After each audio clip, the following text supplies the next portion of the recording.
ئەزدان سڵاو خۆشحاڵین لە بەرنامەی تر لە ڕاوا بەدیدارتان شاد دەبین. تەوەریەم بەرنامەیەمان 72 ساڵ فیداکاری پارتی دموکراتی کوردستانە بە میوانداری بەڕێز و خۆشەویست مامۆستا کەمال شێخڕەوف هەنجیرە توێژەر و ئەندامی مەکتەبی دیراساتی پارتی دموکراتی کوردستان. مامۆستا کەمال خۆشحاڵین کە لە بەرنامەی ڕاوا لەگەڵمانی. زۆر سپاس بۆ جەنابیشتان و بەر لەوە خێت شەرەفمەندم بەوەی کە ڕاوا وەک بەرنامەیەکی تەلەڤیزیۆنی بەندەی بەسەر کردەوە لەم یادە پیرۆزەدا یادی 72 ساڵەی دامەزراندی پارتی دیموکراتی کوردستان و هەر لێرەشەوە پیرۆزبایی لە خۆم و سەرجەم ئەندامانی لایەنگرانی هەوادارانی ئەم حیزبە و شەهیدان و پێشمەگەی دڵسۆز و هەموو ئەو کەم ئەندام و پێشمەگە دیرێنانەی کەوا لە ڕێگەی پارتی دیموکراتی کوردستانەوە سەرمەشقی خەبات و خوێندان و خۆبەخشین و گەاندنی کۆمەلگەی کوردی بەم ڕۆژە و ئەتوانین بڵێن کە سەرجەم بوارەکانی ژیانی بە ئارەسەیەکی تری جیاوازتر لە سەردەمەکانی پێشووی خۆی بنیاد ناوە. سپاس مامۆستا گیان. مامۆستا لە ڕۆژی شانسێ ئابا سەرۆک مەسئول بەرزایین لە 72 ساڵەی پارتی دموکراتی کوردستانە لەو مەراسیمەیە کە بۆ ئەو مناسبەیە سازکرا بوو کە بەشێک لە کۆنسوڵ و کاربەدەستانی هەرێمی کوردستان و حکوومەت و پەرلەمانتاران و نوێنەری حزابی تیا بوو باسێکی لەوە کرد کە پارتی لە زەمانێکە هاتە بوون کە خەڵک لەنا ئومێدیا بوو، پارتی ئومێدی خەڵک بوو. ئەگەر گەڕێنەوە بۆ ئەم قسەیە لەمەوەی 72 ساڵی ڕابردوو و ئەو وێزگە جیاوازانەی کە پارتی پیا تێپەڕیوە لە چلەکان لە پەنجاکانە لە سەردەمی شۆڕشەی لولا لە دوای نسکۆ لە سەردەمی ڕاپەڕینە و لە زنجیرەی درێژی ڕووداوەکانی 27 ساڵی حکومڕانی کوردیە خوێندنەوەی مامۆستا کەمال بۆ 72 ساڵ خەباتی پارتی دموکراتی کوردستان وەکو حیزبێکی نیشتیمان و نەتەوەیی وەکو حیزبێک کە ڕەنگە هیچ حیزبێکی تر لەو بەر لە پارتی دموکراتی کوردستان نەیتوانێت بێت ئەوەندە ئیدارە یا ئیدامە بەبوونی خۆی بە ینی ئەگەر تەماشای بکەین بخوێنینەوەنێ ڕابردوو 72 ساڵە پارتی فیداکارانە و بەرگریکارانە و بەبێ دابڕان خەباتێکی خۆی بەردەوامی پێداوە و ئەو دۆزەی کە کاری بۆ کردو ئەو دۆزەی کە بۆی هاتوۆتە بوون ئیشی بۆ کردووە فیداکار بۆ لە پێناوە. خوێندنەوەی مامۆستا کەمال بۆ 72 ساڵ خەباتی حیزبێکی سیاسی لە ڕۆژهەڵاتێکی پڕ قەیران و تەنگەژەیە لە عێراقێکی پڕ کێش و سەرمەسەریە چییە؟ من سوپاسی جەناب دەکەم. بەڕاستی پرسیارەکەت ئەوەندە تێکەڵە و قۆناغە جیاوازەکانی ئەتوانین بڵێن زەمەنی مان و بوونی جەماوەر و شۆش و حیزبی پێکەوە گرێداوە. ئەم هەڵبەز و دابەز و ئەم تێکەڵە بەڕاستی وردەکاری زۆرێ بەڵام ما ئەتوانین ئەگەر بگەڕێنەوە بۆ قۆناغی چلەکان کە زەمەنێک دروست بووە. پارتی با پێشەوەی کە باسی لە پارتی بکەین دامەزان پارتی پیرۆزبایی لە جەنابی سەرۆیش بکەین کە لە ڕێکەوتی 16 ئاب جەژنی لەدایکبوونیەتی ئەمە تێکەڵبوونیێکی وابەستەی مێژووە کە بۆ ئێمەی ئەندامانی پارتی جێگەی شانازی و سەربەرزیە. هەمیشە کە باسی پارتی دەکرێت باسی بارزانیش دەکرێت. لەدایکبوون و یادکردنەوەی هەردووچیان پێکەوە گرێبەستێکی ڕوحین بۆ ئێمە وە خەبات جێڕیشن. پارتی زەڕوریەتێکی مێژوویی بوو. ئێمە ناڵێن بەر لە دامەزرین پارتی ساحەی سیاسی کوردی هەروە چۆر کراوە بۆ زۆرداران و هەلپەرستانی بەڵام پارتی توانی لە ڕۆژی یەکەمی دامەزراندنیەوە پێشنیارێک بکە بە نوێنەرایەتی و بە عەقڵێتی سەرۆکی هێژا و باوکی نەتەوەیی کورد بارزانی نەمەر پەیوەندی بە هەموو پارتە سیاسیەکانی ترەوە دوورە دەست تا نزیک لە بەغدا تا کەرکووک تا سلێمانی کە هەموو ئاوات و خواستی ئەوە بوو هێزێکی سیاسی یەکگرت و لە ژێر دروشمی حیزبێکدا کە حیزبێکی کوردستانی و کوردی بێت ئەویش پارتی دموکراتی کوردستان بوو کە بتوانن هەرگری هەموو ئامانج و خواستەکانی جەماوەر بەگشتی بێت. ئەم هەنگاوە پیرۆزە لە سەرەتای دامەزرانی پارتی دموکراتی کوردستانەوە لێرە سەرکەوتوانش بە چەند قۆناغێکدا تێپەڕی تا گەیشتە و ئاستەی کە لە کۆتایی قۆناغیە پارتی دموکراتی کوردستانی پێ لەدایک ببێت. هەڵبەتە قۆناغەکانی زەمەنی خۆی هەیە و ناو کاریگەری خۆی و پێکاتی خۆی هەیە ڕەنگە بن بە پێویستی نەنجانم وەکو داتا سەرژمێریان بکەم و یان پیادا بچمەوە. هەر لەسەر قسەکەی جەنابی سەرۆک بارزانی کە سەرۆکی پارتی دیموکراتی کوردستانە و لەو ڕۆژە پیرۆزەیە کە یادی 72 ساڵەی پارتیمان دەکات هێمای بە کۆمەڵێ لایەنی زۆر گرنگدا یەکێ لەوانە پارتایەتی معناوێ خزمەتکاری گەل و نیشتیمان پارتایەتی ینی بە ئامانج و استراتیج و دیدگای تایبەت کە لەسەر هەموو ئاستەکانی بیرکردنەوەی ڕۆشنبیری سیاسی فکری کۆمەڵایەتی نێودەوڵەتی دیملۆماتیک ئیدی هەتا دەگاتە ئەوەی کە بنچینەی سەرێکی بۆ دامەزران و پێگەیاندنی دەوڵەتێکی سەربەخۆی کوردی. ئەمە لە دیدگا و استراتیجی جەنابی سەرۆکە زۆر بە ڕاشکاوی هێمای پێدرا کە هەموو قۆناغەکانی بەرگری و بەرهەڵستی و خوێندان و بەخشین و تا دەگاتە ماڵوێرانی و کاولکاری و نسکۆ و هەڵستانەوە و دووبارە دامەزرانەوەی عەقلیەتی سیاسی کوردی لە ژێرباڵی حیزبێکی جوان و گەشاوە و ئەتوانین بڵێن لە هەموو مینبەرەکانی ژیانەوە بە ئاراستەکراوی چۆن دەڵێ سەردەم و وەڵامدانەوەی هەموو ئەو پرسە ترسناک و چۆن دەڵێ پێداویستیە مەرحەلەکان قۆناغەکان وەڵامی خۆی پێبووە و بەرامبەری وەستاوەتەوە. بۆیە ئەمڕۆ ئێمە خۆشبەختانە هەر بەرهەمی خوێنی شەهیدان و کادرانی حیزب و خەباتی بێپسانی پارتی دیموکراتی کوردستان گایانمانێتی ئەو ڕۆژەی کە ئێمە لە ساڵی 92 دەستمان کردووە بە دامەزراندنی موسساتی حکومی و پەرلەمانی و ئەوڕۆ دیسانەوە لە ماوەی کەمتر لە ساڵێکەوە بەرامبەر بە دوو جۆرە هەڵبژاردن دەبین یەکیان لەسەر ئاستی عێراق بۆ پەرلەمانی عێراق. ئێمە ئەگەر سێری ئەو مێژوو بکەین دەبێ بزانین پارتی لە هەندێک شوێندا خۆی بێبەش کرد لەو پرۆسەیە هۆکاری سیاسی و سەربازی و کۆمەڵێ بنکە جەوهەریە نەتەوەییەکانیشی تیا بوو وەک کوردستانی وەک نەتەوەیی کورد وەکو هەڵوێستی شۆڕژگێڕی وەکو کۆمەڵی ئەو شتانەی کە پێویست دەکا ئێمە بەرامبەریان بینێتەوە هەڵوێستی سیاسیمان هەبێ. ئەوە بوو کە ئێمە ڕاستەوە خۆ ناتوانین بڵێن بەشداری هیچ شێوەیە بەشداری هەڵبژاردننی عێراقمان نەکرد بەڵام لە هەندێک شوێن ڕاستەوە خۆ لەو پرۆسێ هاتینە دەرەوە ئەوش هۆکارەکان ئێمە ئازانین 16 ئۆکتۆبەرێکە لەو جەرێک بڕانە بوو کە کۆمەڵی ماڵوێرانی بۆ زۆرینەی ناوچەکانی کوردستان پێهاتە ئاراوە و ماڵوێرانەکە تا ئەو ڕۆژ پێوەیە ناڕێنین نەتەوەی کورد هەمووی پێوە ئەناڕێنێ ئەگەر بەهاتایە و بەرگریەکی جانفیداییانە و سەرباز گەریانە نەبووە ڕەنگە حکوومەتی هەرێمی کوردستان و گەلی کوردستان بە شێوەیەکی گشتی بکەوت بچاتە ژێر مەترسێکی زۆر ترسناکەوە. خوێنی شەهیدان ڕێگری بوو لەو سیاست چەوت و داگیرکردی و پەرتەوازایی کە لە هەرێمی کوردستانە میلەتی کوردی تیاشی. دەستان خۆش بێت مەوسا ئەگەر بگەڕێنەوە بۆ زەمەنی بەر لە ڕاپەڕین ینی لە 60ەکانە لە 70 ینی باسێکەوەم کرد لە دروستبوونی پارتی و هێزێکی نیشتیمانی و نەتەوەیی لە چلەکانە هەڵگردی کۆمەڵی مەقاومات بووە. بۆ نمونە ڕاستە بەر لە دروستبوونی پارتی کۆمەڵێک هێزی سیاسی تر هەبوون بەڵام ڕەنگە زیاتر هێزی فیەیەکی دیاریکراوە بوو بێتن یان زیاتر خۆیان بەچینی ڕۆشنبیرەوە گرێدا بێت یان ئەوەی کە زۆرجار لە ناوچەیەکی جوگرافی بەرتەسکە بوونیان هەبووە. بەڵام پارتی دیموکراتی کوردستان چ وەکو حیزبەکە حیزبێکی سەرتاسەری بووە لە باشووری کوردستان چ کاتێک کە شۆڕشی لول هەڵەگیرسێ شۆڕشەکە شۆڕشێکی سەرتاسەری بووە شۆڕشێک بووە لە زاخۆ بۆ خانەقین تاوای خەڵکی کوردستان لەژێر سەتری و شۆڕشەیە بوون ینی خوێندنەوەی بەڕێستان بۆ ئەوەی کە پارتی و بە حکمەتی موسڵا بارزانی لەوەی لەو زەمانەیە توانێتی ئیدارێکی باشی قەزیی کوردی بات و قەزیەکەی لە بابەتێکی ناوچەیی یان لە بابەتی فیەیەک و چینێکەوە گواستۆ بۆی کە وحدەیەکەی لە کۆمەڵگەی کوردیە و خواستێکەیە دۆزێکەیە یعنی پارتی توانیوێتی لە بە باوەڕی بەڕێستان کە بەباشی بەیانی ئەوە بکات کە نمایندەی گەلێکی وەکو کوردەکات و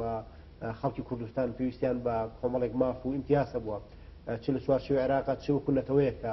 پارتی ئاڵا هەڵگری بووە ینی خوێندنەوەی تۆ بۆ ئەو قۆناغە چۆنەکە بەتایبەت ڕەنگە کۆمەلگای کوردی کۆمەلگایەکی سەرەتایی بوو بێت وەک هەر کۆمەلگایەک لە کۆمەلگاکانی تر ڕۆژهەڵاتی ناوەڕاست و ڕەنگە ئاسی وشیاری خەڵکیش لە ئاستێکی پێویستدا نەبوو بێت و دەستی توندی حکوومەتی عێراقیش لەگەڵ خەڵکی کوردستانە لەوەی کە بەردەوام نکۆڵی لە خەڵکی کوردستان کراوە و مافەکانی نەسەلمێنراوە و بەتایەگەر ئێمە سێری مێژووی 100 ساڵی عێراقین عێراق بەردەوام ینی لە هەر شوێنەکە حکوومەتی مرکزی عێراق بەهێز بوو بێت ڕەتێوی کردوتەوانێت کە مافەکانی خەڵکی کوردستان بسەلمێنێ و ئامادە بێ دان بە مافەکانی خەڵکی کوردستانە بنێت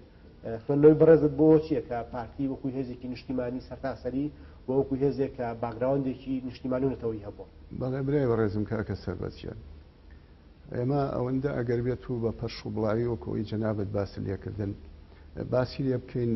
ڕەنگە ئەتوانین بڵێن تێکەڵەیەکی وردمان دەست نەکەوێ هەر بەسەردێڕی نەبێ دەنا ئەمە شڕۆڤەکاریەکی زۆر وردی دەوێت لە چ زەمن و لە چه پێداویستیە کە پارتی دیموکراتی کوردستان هاتە دامەزراندن بە چه حکمەتێکەوە بە چه بەرنمەیەکەوە بە چی دیدگایەکەوە خۆی تەڕەح کرد و لە مەیدانی کوردستانە کەوتە خەباتی خۆی و بەچی هێزێکی سیاسی و ئاسکەری و کۆمەڵایەتی و ئایدیاییەوە بەرنمەکانی خۆی لە سنوورێکی زۆر بەرفراوانە پەخش کرد. پارتی دیموکراتی کوردستان زۆر ژیارانە بیری لە دامەزرانی پارتی بیری لە چارەسەرکردنی کێشەکانی ناوخۆ و کێشە سیاسی و کۆمەڵایەتیەکان و کێشە حتا ئەقڵیەتی ئەسکەرتاریەتی عێراقیشی دەکردەوە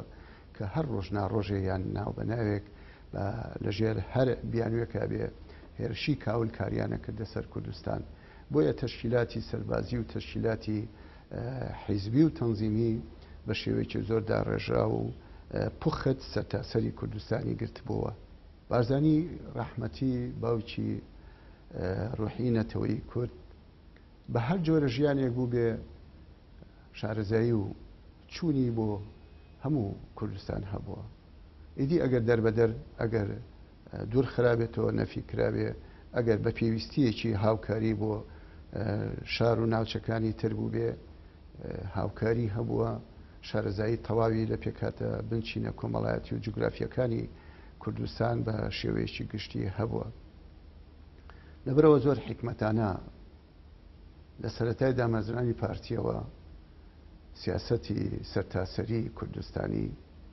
بەرپا کراوە. دەستان خۆش بێت مەوسا دوێنێ بە ڕۆژی پێرێ لە یادی 16 ئابا سەرۆک باسیەوەی کرد کە جارێکتر ئاینەوێت پشتیوانی هەڵبژاردنەکان بکەوێت و داوای پێشێنانی حکوومەتێکی نوێی کرد لە ڕێگەی هەڵبژاردنەکانەوە. یعنی خوێندنەوەت بۆ چییە کە پارتی بە 72 ساڵەوە هەتا جەنابی سەرۆک ئاماژەی بۆ شکوتی پارتی بە 72 ساڵەوە هێشتا هێزێکی گەنجی گۆڕەپانی سیاسیە و لە بواری خەباتکردنە بوونی خۆی سەلماندووە بۆی کە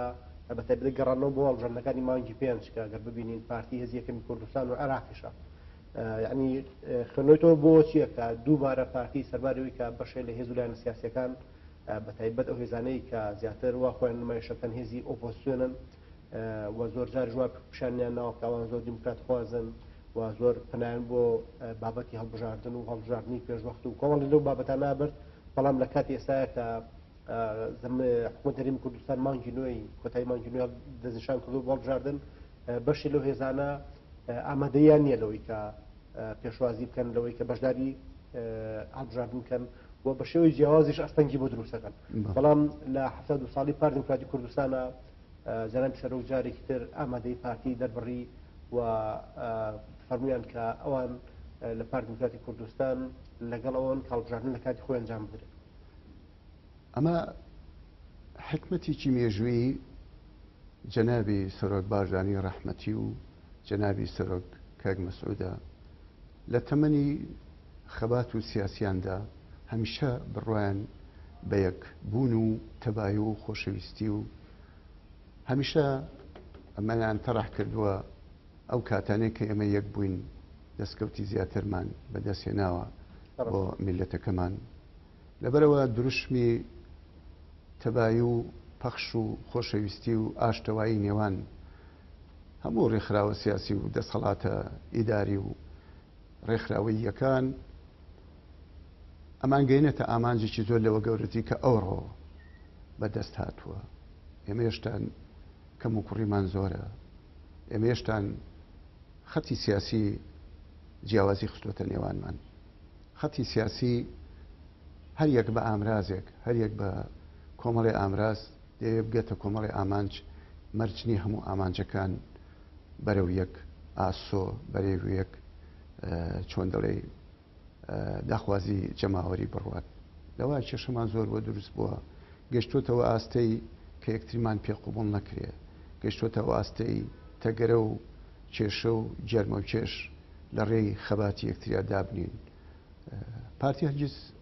ئیفتیخاری بۆ نەکردەوە کە باڵادەستە و پارتی یەکەمە و هەمیشە هێشتان خۆی بە نوقسان نەزانێت. بۆ چونکە لە استراتیژیتی پارتیە ئامانجی سەرەکی گەیشتنە بە دامەزرانی دەوڵەتی سەربەخۆی کوردی ماومانە. ئەگەرچی وەکو حکمی جەماوەری لە ڕێفراندۆمە ئەوە سەپێنراوە، هەر ڕۆژێک دێ ئەو حکومە جەماوەریە هێز نییە بیژێڕێتە دواوە، ئەوە چەسپێنراوە. ئەمە قۆناغی یەکەمی یاک خۆت بڵێن هەنگاوی سەرەکیە بۆ بنیادنانی یاخود دامەزرانی دەوڵەتی سەربەخۆی کوردستانی، بانەتەوەیش نەبێ بەس کوردستانی بێ. پارتی هەمیشە بڕوای بە پێکاتەکان، بڕوای بە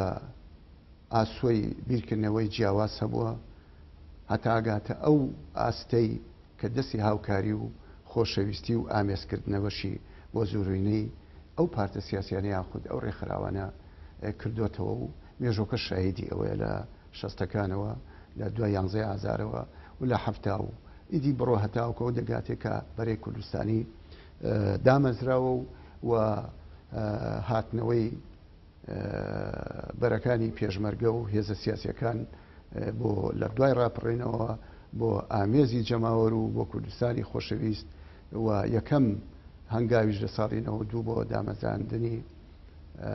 حکمێکی پەرلەمانی و دەستوری حقیقەتەن پارتی دەستی باڵای هەبووە و ناڵێن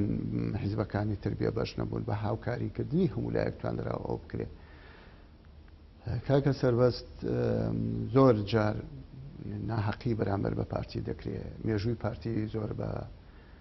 دیوێکی ترا دەخوێندرێتەوە، پرسیاری بێسەروبەر یاخود تۆهمەی بێسەروبەر لە مێژووی ڕووداوەکانە بەرامبەر بە پارتی بە پێچەوانی حقیقەتەوە دەکرێتەوە. ئێمە وەکو ڕۆڵی ئەم میلەتە دەبێ وریاتر سەیری خوێندنەوەکان بکەین، دەبێ وریاتر چاو لەو ئاژاوەچێتی و دووبەرێکی خۆڵقاندن و ئاسو جیاوازەکان بکەین. دەبێ هەمیشە ئێمە خۆمان لەوە گەورەتر بزانین کە بوختانمان بۆ ساز دەکرێت یان سیاسەتێکی چەوتێڵ لە دەسەڵاتی تەنان دەگاتە کاریگەرەتی دەسەڵاتی دەرەوەی هەرێمی کوردستانیش یان ئەحزابەکانی تریش. یان ئیتیهامەکرین بەوەی کە ئێمە سەر بەلایەنێکی دیاریکراوی دەوڵەتی دراوسێ بین یان ئەمە، بەڵام مەسلحەتی کورد و پارتی دیموکراتی کوردستانیش هەمیشە لەوەیەدا ئەنی دەبێت لەگەڵ ناو دەروەدا هەمیشە بە شێوەیەکی ئاشتەوایی کاروبارەکانمان ڕۆژانەی ژیانمان پوختەی ئایدیاکانمان ئێمە بگەێنینە ئامانجمان. دەستخۆش مامۆستاجان، مامۆستا هەر سەبارەت بە هەڵبژاردنەکان بەشێ لە هێز و لایەنە سیاسیەکان لە ڕابردووە زۆر بە ناوی خەڵکو و مافی خەڵکو و دەنگی خەڵکەوە یعنی کۆمەڵە شعاراتیان بەرز کردبووە، بەڵام لە کاتی ئێستاە کە باسی هەڵبژاردن نەکرێت موبەڕیر و کۆمەڵێک ڕێگری و ئەستەنگ دروستەکەن بۆ هەڵبژاردنەکان بۆ ناویەوەی کە پێچ هەڵبژاردنەکە شەفاف نەبێ، کۆمیسیۆن ئامادەکاریەکانی نەکردووە، یا هەڵبژاردن هیچ لە ژیانی خەڵک ناگۆڕێ، یاوەی بەوە ئێستا دۆخەکە باش نییە، یعنی کۆمەڵی موبەڕیرات هێنراوە پێش بووی کە هەڵبژاردن دوا بخرێت. دواخستنی هەڵبژاردن چۆن خوێنیتەوە؟ زۆریان وتیان دەبێت دەسەڵات دەستا و دەست بکات. سەرکردایەتی پارتی دیموکراتی کوردستان هەمیشە ئەو پێشنیارەی قوبوڵ بووە و هەمیشەش لە ڕەوشی سەرەکی ئەو دەسەڵاتە دەستا و دەستکردن نەبووە. حکوومەتی هەرێمی کوردستان پێویستی بە قۆرەخکردن نییە، پێویستی بە دەنگی جەماوەری هەیە. ئەگەر بێت و ڕۆژێ لە ڕۆژانە یاخود بە قۆناغەکان چەند قۆناغی حکوومەتی هەرێمی کوردستان بە حکمی مەقعدی خۆی بە حکمی شایستەیی خۆی لە دەرەنجامی هەڵبژاردنەکاندا حکوومەتی پێکهێناوە هەمیشەش دەستی درێژ کردو بۆ هاوکاریکردن و پێکەوە بەڕێوەبردننی دەسەڵات و تەجروبەشی ئەو ئەزمونانە زۆر دوور نین لە بیر و تێبینی هەموماندایە. بەڵام لەگەڵەوەشە ئەوە پارتی دیموکراتی کوردستانە ئازادانە و بە شێوەیەکی داڕێژرا و مەیدانیانە بڕوای تەواوی بە مافەمەدەنی و دیموکراسی و هەڵبژارنەکان هەبووە. لەبەرەوە لە وادەی خۆی هیچ بیانوێکی نەبووە و من پێم وایە دۆزینەوەی هەر جۆرە بیانوێک بێ بە دڵشکاوی بە دواکەوتەیی بەوانی کە خۆیان تەبریری بۆ حەز ناکەم زۆر بچمە و تەفسیلاتی کە ئەوان بۆیە هێننەوە چکە جەماوەت بڕای بەوە نییە. جەماوەت هەمیشە چاوەڕوانی گۆڕانکاریە، گۆڕانکاری لە عقلێتی سیاسی، لە ئیداری بە دەوڵەت بردن، لە بە موئەسساتکردنی هەموو پێکاتەی حکوومەتی هەرێمی کوردستان. حقیقەتەن کاکە سەربازدانی پارتی نەرمونیانی و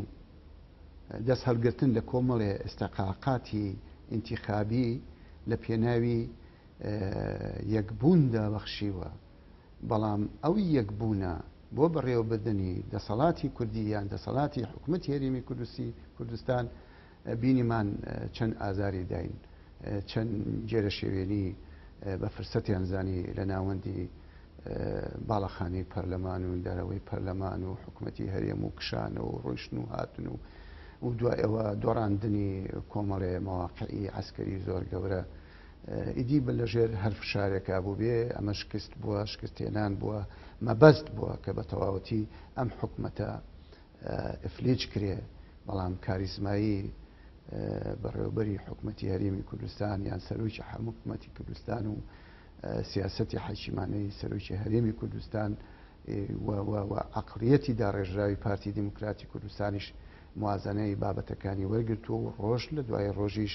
پەیوەندیە دیپلۆماتیەکان، بارودۆخی گشتی، ئاسایش پاراستنی ئاسایشی گشتی حقیقەتەن شایستەی ئەوەیە هەموو مناڵێکی کورد پیرۆزوبایی کە دەستخۆشی بکات لەو کارمەند و لەو دەسەڵاتانە. بەڵام یەشتان کەم و کوڕیمان زۆرە. پارتی دیموکراتی کوردستان ئەم جارە بۆ هەڵبژاردننی ئایندە بە جەنابی سەرۆکی شۆکو کە فەرمووی بە هەموو شێوەیە خۆشم دادەبەزم و بەشداری ئەم هەڵبژاردنەکەم بۆ ڕاستکردنەوەی هەموو ئەو کەم و کوڕیانەی کە تاوەکو ئێستا پێوەی ئەناڕین و بۆ بە قەیرانی گەورە ڕووی تاک بە تاچی ئەم میلەتەی گرتووە بۆ ئەوانە و بۆ بە موئەسساتکردن و بۆ سەروەری دادگا و دەسەڵات و بەڕاستی ئەمە بەنامە ڕێژیکی تەواوی بۆ کراوە. ئینشەڵا لەم فترەی ترە ئەوەندە ناخایەنێ کارنامەی پارتی دیموکراتی کوردستانی بۆ هەڵبژاردننی پەرلەمانی کوردستانیش دێتە ئاراوە و هەموو شۆڕۆڤۆکاران و سیاسەتمەنداران لەو ڕایم بە چاوێکی زۆر ئەرینیانەوە تێی دەڕوان و بە عەقڵێتێکی سەردەمیانەوە داڕێژراوە و وەڵامە بۆ هەموو ئەو پێداویستی و قەیرانانەی کە زۆر جار بە ناحاقیش بەرامبەرەکرێتەوە و لەگەڵ ئەوەشا کە زۆر جار حەقیقەتێکە بوونی هەیە. یەکێ لەوانە پاکشکردنەوەی دەسەڵات لە هەموو گەندەڵیەک لە هەموو چۆن دەڵێ پەڵەڕەشیەکانی کە زۆرینەی کاربەدەستی پوختیشی ناشرین کردووە بۆ حکوومەتەکەمانی خستووەتە ژێر پرسیاری مەترسیدارەوە و ئومێدەوارم ئەو بەرنامەیە بەم زوانە بکرێتە بەردەستی هەموو کادرانی حیزب و هەموو ڕۆشنبیران و هەموو سیاسیانی کورد و بتوانین لە چاوگەیەکی ترەوە بڕوانین یەکبوون و تەبایی و پێکەوە ئەم پەرلەمانش بچینە ئەو پرۆسی هەڵبژاردننی ئەم پەرلەمانش تا حکوومەتێکی جوانتر و لەباترمان بۆ بێتە ئاراوە. دەستان خۆش بەوسا بەرچاوڕوونی خەڵک تەسەوڕەکەم بەشێک بێت لەوەی کە لە پرۆسی سیاسی هەوڵدانێکی زۆر هەیە بۆ تێکدان، هەوڵدانێک هەیە بۆی کە زۆرجار وێنەکان و خۆی نەگاتە خەڵک. یعنی ڕەنگە بەشێک لارکی بەڕێستان و کۆمەڵێک لە توێژەرانەوە بێتە زۆرجار بەرچاوڕۆشنی بن بە خەڵک لەوەی کە چۆن وێنەکان لە یەکتری جیا بکەنەوە زۆرجار هەڵدراوە کارتەکان تێکەڵ کرێت کە ڕەنگە ئەمە زیاتر لە ڕێگەی پرۆسەیەکی بەناو ئیرهابی فکرەوە کاری بۆ کرێ لەوەی کە لایەنە باش و لایەنە خراپەکان تێکەڵەکرێ، خەڵکە باشەکان و خەڵکی خراپەکان تێکەڵەکرێ و زۆرجار خەڵک ناومێد و ڕەشبی نەکرێت. خوێندنەوەی بەڕێستان بۆ ئەوەی کە یان بۆچوونی بەڕێستان بۆ ئەوەی کە ڕای گشتی بەرچاو ڕۆشنتر بێ و ئاشناتر بێ بە حقیقەتی سیاسی چییە؟ بەڕاستی کاکە گوناحە ینی گوناحێکی گەورەیە هەر بە واتایاڵێم ئەم میلەتە ماندووە ئەوەندەی تر بخرێتە ژێر فشار و کۆمەڵێ شێوازی پۆپۆلیستانەی کە یەک لە بەرچاوی یەک ڕەشکەین پیرۆزیەکانمان لەناو بەرین خۆشەویستیەکان و پەیوەندی کۆمەڵایەتیەکان هەموو لە شیرازە هەڵکەرین کەسمان متمانەمان بە خۆمان و بە چی پێ دەڵێن ئەو مافە دەستوریە نیشتیمان پەروەرەتی کە واجبێکی تاک بەتاکی ئەم کۆمەڵگایە بیپارێزێ دەبێ ئاماجە سەرچەکانی نەتەوەکەمان دەبێ ئاماجە سەرچەکانی کۆمەڵگاکەمان لەسەر و ئەو عقلێت و داخوازی و پرۆپاگەندەی حیزبایەتی بێ کە ئێمە بەرپایەکە من بەلای منەوە کادری پارتی دەبێ زۆر گوێ نەداتە و پرۆپاگەندانە بەڵام پێویستی شەرشیکردنەوەی ئەو بارودۆخە بە شێوەیەکی سەلیمانە بە شێوەیەکی زانستیانە بە شێوەیەکی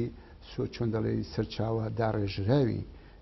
زانستیانە کە بتوانین زیاتر ڕوونیکەینەوە بۆ خەڵک خۆی لە خۆیدا کە زەمانێک بەسەر دەچێ ئەوانە تووشی سکرابێکی سیاسیە بن تووشی عالمێکی ڕەشبژنیە بن کۆمەڵ تێدەگا کۆمەڵ لەوە شیارترە هەتا سەر جڵەو کێشی دەسەڵاتێکی ئێرهابی بێ ئێرهاب خۆی لە خۆیان داڕمانێکە داڕمان لە سامانە سەرێکیە نەتەوەی و نیشتیمانیەکانمان ڕەنگە ئیمتیازی شخصی تیاابێ ڕەنگە دەسەڵاتی چۆن دەڵێ داڕشنی کۆمەڵی ئەفکاری زۆر غەریب بە نامۆیی نامێنێ تا سەردەمێک خۆی پەخشەکە لە ناو کۆمەلگا بەڵکۆم هوشیاری کۆمەلگا زۆر لەوە گەورەترە زۆر لەوە گەورەترە ئەو نامۆیە بڕەوێتەوە حقیقت بێتە شوێنی ئەمە ئەرچی کادری پارتیە ورتر چاکتر لەبارتر تێگەیشتوانەتر خۆی بۆ وەڵامەکان ئامادەکە ئەگەر چی لە ناو کۆمەلگا لەسەر شەقام بێ ئەگەر چی لە ناوەندە سەقافیەکان و ڕۆشنبیریەکان و هونەریەکانە بێ ئەگەر چی لە مەحالیفی نێودەوڵەتی و فستیڤالە نێودەوڵەتیەکان بێ ئەگەر چی لە کۆتادا گەیشتە ناو دەسەڵاتی پەرلەمانی و لەبەر یاسایە بێ ئێمە دەستور حاکمی مطلقە بۆمان ئەمەندە تەسلیمی عەدالەت بووین دەبێ پشت و پەنامان دەبێ ڕێڕەوی ڕووناچی ئایندەمان بۆ نەوەی ئایندەشمان بۆ ژیانی خۆشمان و نەوەی ئایندەشمان دەبێت دەستور و یاسا بکەین بەسەروەر دەبێت لە بنەما سەرێکیەکانی ژیان بگەین لە ناو دەستورەوە دەبێت هەموو گۆڕانکاریەکان قوبوڵ بکەین لەو یاسا و دەستورانەوە کە لە ناو پەرلەمانە دەرەچێت ئەوەی کە خۆی دوورە پەرێز بگرێ لەو حەقیقەتە بڕوان پێ بکە دوورە لە سەرچاوی چاکسازی و خۆبەخشی و ئاماجە سەرێکیەکانی ئەم نەتەوەیە دەستان خۆش مۆسا بەرەکۆتایی بەرنامەکە ڕۆین بۆ یادی 72 ساڵەی پارتیش و بۆ ئەو دۆخە سیاسیەوە بۆ هەڵبژاردننی داهاتووی خەڵکی کوردستانیش چیت هەیە؟ وەڵا من دەمێ ئەوەنە بڵێم ئەڵێم عەقڵێتی پارتی ئەوەندەی تایە سەرکردە و حکمەتی جەنابی سەرۆک ئەوەندەی تایە بیکە بە حکم بەسەر هەمومانە ئێمە هەوڵی داڕشتنەوەی هەموو کەم کۆڕەکانمان بکەین بە جۆرە یاسا ئەبێ جۆڕایەڵی دەستور بین ئەبێ جۆڕایەڵی حکمی دادگا بین ئەبێ جۆڕایەڵی ئەو خۆبەخشە بین کە سەروەری ئەم وڵاتە دەپارێزێ و پاراستنی ئاسایشی ئەم نیشتیمانە ئەرکی سەرکی هەمومانە بەر لە هەمویان بۆ کادرانی پارتی و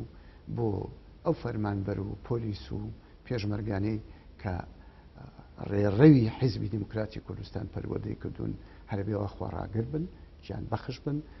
خۆشەویستی وڵات سەروەر بێ لایەن و دوای ئەوەش بە حەقیقەت دەبێ پشت و پەنامان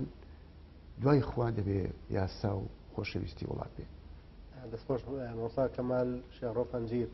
هەنجیرە توێژەر و ئەندای مەکتەبی دراساتی پارتی مۆسا کەمال خۆشحاڵ بووین لە بەرنامە لەگەڵمان. قوربانی تۆ هەم کاکە سوپاسی جەنابیشتانەکەم بۆ ئەم دەرفەتە جوانە. ئەزان تا ڕاوەکردنێکی تر بە دیدارتان شاد دەبین خواتان لەگەڵ.